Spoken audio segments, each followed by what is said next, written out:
आज हम MA final political science के paper 5 political theory and analysis में ऑक्सफोर्ड के बुद्धिवाद का विरोध संबंधी विचारों का अध्ययन करेंगे।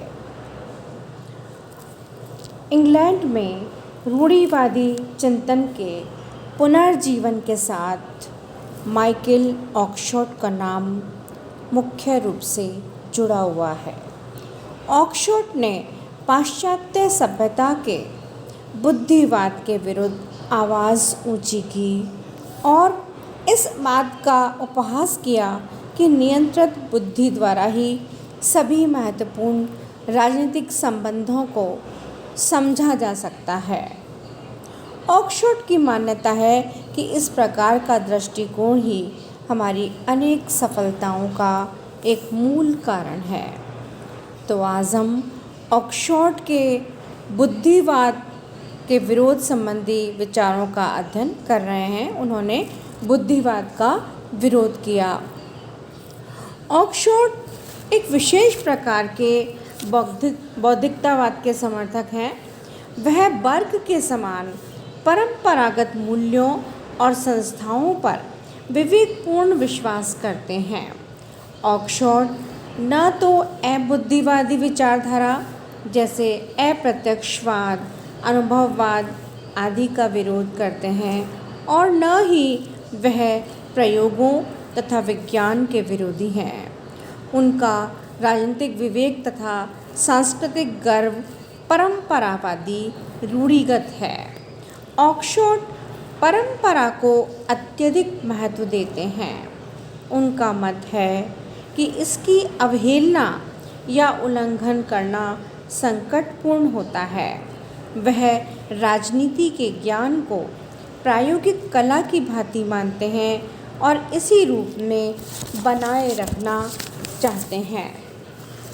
ऑक्सफोर्ड स्वाभाविक राजनीतिक सुव्यवस्था के लिए राजनीतिक बौद्धिकतावाद को सबसे बड़ा खतरा मानते हैं, क्योंकि राजनीतिक बौद्धिकतावादी एक अमूर्त विचार की व्यवस्था की रचना करता है एवं वह ऐतिहासिक वास्तविकताओं की उपेक्षा करता है और अपने कल्पना लोक के पक्ष में नारे लगाकर लोगों को पथभ्रष्ट करता है।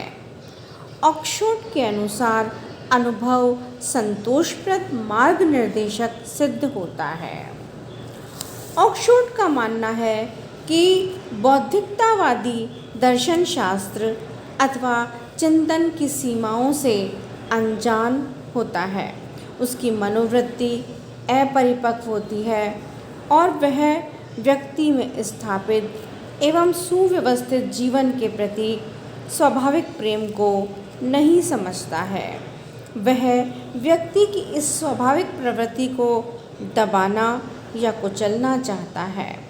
वह बौद्धिकतावादी स्वतंत्रता के नाम पर अनेक त्रुटियां, दोष तथा अपराध करता है, जिसके कारण वह निर्दयी, अत्याचारी और हठधर्मी हो जाता है। उसके ये कार्य सामाजिक दृष्टि से घातक होते हैं। ऑक्सफोर्ड राजनीति में बुद्धि अथवा तर्क का प्रयोग उचित नहीं मानते। उनका मानना है कि राजनीति परंपरा पर केंद्रित होनी चाहिए। ऑक्सफोर्ड परंपरा को जानने तथा समझने के लिए इतिहास की गहराइयों में जाने के मार्ग सुझाते हैं। अपने देश के इतिहास का गहन अध्ययन ही हमें बताता है कि राजनीति में क्या किया जाना चाहिए और क्या क्या किया जाना संभव एवं व्यवहारिक है।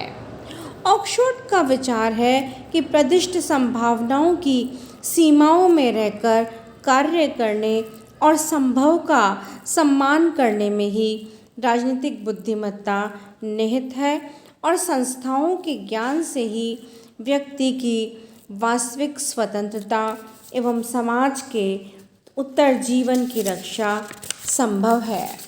वह इस नैतिक मतैक्य की स्वीकृति का आधार न्याय अन्याय के अमूर्त विचारों को नहीं मानता बल्कि समझदारी को मानता है। ऑक्सफोर्ड का मानना है कि इतिहास के माध्यम से जाने गए पूर्वाग्रह, परंपरा तथा संग्रहित ज्ञान बुद्धि से कहीं अधिक महत्वपूर्ण है। ऑक्सफोर्ड का विश्वास है कि राजनीतिक जीवन का ज्ञान कोरी पुस्तकें पढ़कर नहीं किया जा सकता है, बल्कि यह राजनीति के कार्यकलापों के माध्यम से प्राप्त होता है, अन्य सामाजिक विज्ञानों से नहीं बल्कि कार्यों के इतिहास से प्राप्त होता है। ऑक्सफोर्ड ने अपने सिद्धांत अपने विश्लेषण को अनुभव पर आधारित किया है तथा उन बहुआयामों की पुनर्खोज पर बल दिया जिनका कि निषेध प्राय सिद्धांतवादी तथा स्वीकारवादी लेखक करते हैं।